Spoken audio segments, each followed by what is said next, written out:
Have you ever felt like you're just constantly running on a treadmill of anxiety, especially as a high achiever?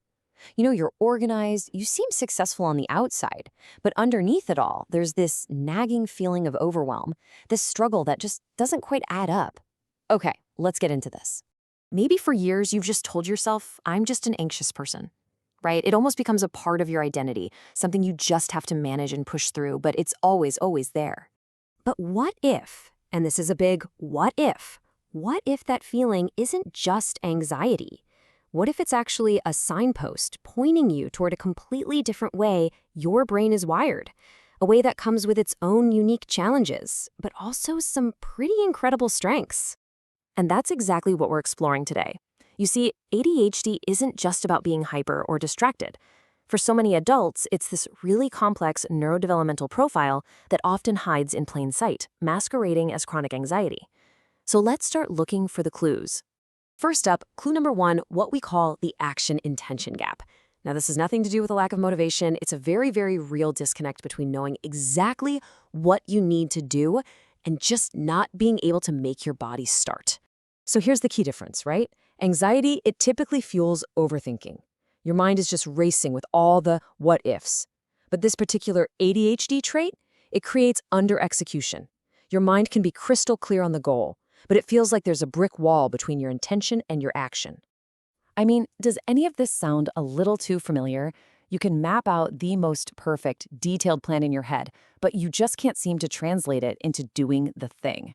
You feel frozen, just staring at your to-do list, and that classic line, oh, I'll do it in a minute. Well, that minute somehow turns into hours, and before you know it, the whole day is gone. But here's the wild part, the flip side of this coin. This exact same brain wiring that can leave you paralyzed with everyday tasks can make you an absolute hero in a crisis. When the stakes are high and the pressure's on, your brain can just switch on with this incredible intensity, allowing for some truly brilliant, rapid-fire problem solving. All right, on to clue number 2. Time blindness. This one is huge, and it is so important to understand that this is not about being lazy or disrespectful. It's a genuine neurological difficulty with perceiving the passage of time. Basically, your internal clock is just built differently. It means you might constantly underestimate how long tasks are going to take, and not by a little bit, but by a lot. It's a brain-based perception issue, not some kind of character flaw. And this is such a great way to think about it. For a brain with time blindness, there are really only 2 times that exist: now and not now. So a deadline that's a week away, that feels infinitely distant. That's in the not now category. But the second it becomes urgent, bam, it's now, and the panic kicks in. There's just very little sense of the in-between. But here we go again. There's a superpower hiding in there. When something truly grabs your interest, time blindness can unlock this incredible state of hyper-focus. You can dive headfirst into a project and produce hours and hours of amazing work in what feels like just a few minutes.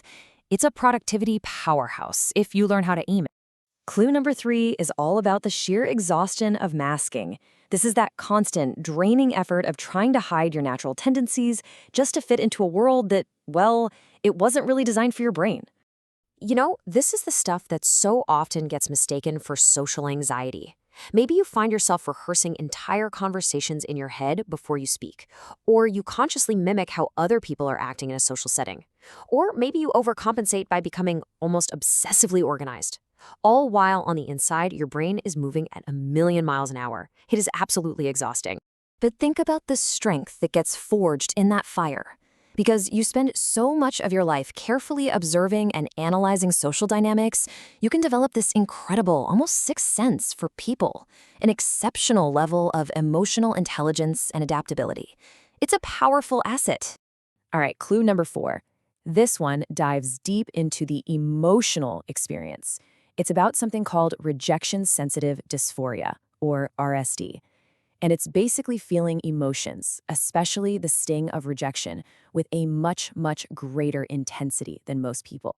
Now, what's so important to get here is that this isn't the same as just being worried about what people think. It's a neurological sensitivity. Perceived criticism or rejection can feel like a genuine physical pain, even when you logically know it's not that big of a deal. And that same emotional intensity, that same volume dial turned way up, is also the source of some incredible gifts. It fuels a heightened sense of empathy, letting you connect with people on a profoundly deep level. It powers immense creativity, making you a powerful storyteller, artist, or leader. And our final clue, ADHD paralysis. This gets confused with procrastination all the time, but it's fundamentally different. It's a freeze response that comes from being overwhelmed, not from overthinking all the what-ifs. Think about it like this. The internal monologue of anxiety is almost always focused on the future, and it's driven by fear. It's that constant loop of, what if this fails? What if they judge me? What if I make a huge mistake?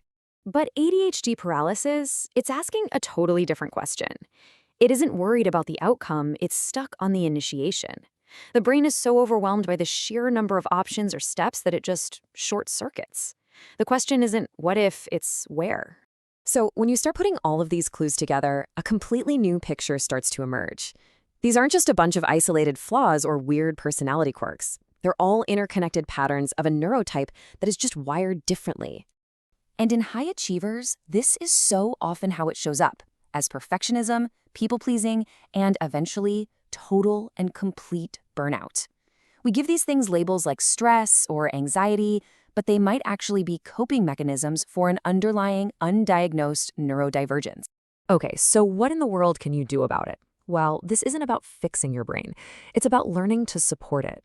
Let's look at a few strategies that people with this kind of neurotype often find to be game changers. First off, break things down into tiny, almost laughably small steps.